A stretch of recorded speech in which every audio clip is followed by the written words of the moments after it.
થયું ડોક્ટર સાહેબ, તમે આવી ગયા? આ ભૂતડીને તો રે તાવ આવી ગયો, ખબર નહીં હું થયું. કાલ હા જે ટીવી જોતી જોતી વાય હુઈ ગઈ તે હવારમાં જોયું તે હરખો તાવ, ખબર નહીં હું જોઈને હુઈ ગઈ હે ને તાવ આવ્યો હે.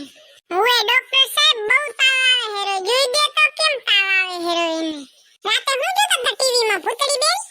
રાતે તો ઈ ટીવીમાં કઈ નહીં, રોજ તો સીઆઈડી જોવે હે, કાલે ક્રાઇમ પેટ્રોલ ને વાહે વળી આવા જ જોતી તી રહી. હુએ કાલે તો અડધી રાતે રહી ભૂતવાળું જોતી તી રહી. આ તો એને આ ભૂતવાળું આ જોઈને ને તાવ ચડી આવ્યો હે, બિયાણી હે ને એટલે તાવ ચડી આવ્યો, બીજું કઈ નહીં છે.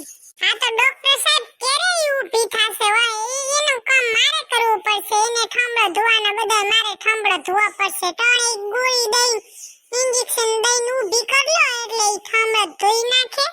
હુએ તાવ મટી જાહે કે નહીં? કેરે મટશે? જુઓ તો ચડ્યો હે. હમણાં એક ઇન્જેક્શન દઉં, હમણાં ઊભી થઈ જાહે તો તારે હમણાં થાજી થઈ જાહે. પણ હવે તમે એને ભૂતવાળું ન જોવા દેજો, નકર હવે તાવ આવી જાહે, બિયાઈ ગઈ હે, બીજું કઈ નહીં. હવે તો ટીવી જ બંધ કરી નાખવી હે, ટીવી નો વાયર કાઢી લેવો હે. ધીરા સુધી રહી ટીવી જોતી હોય હે. હાવ બીકણ હે ભાન વગરની ભૂતડી તેમાં. હા હવે તું ચૂપકા ડાયો તેમાં.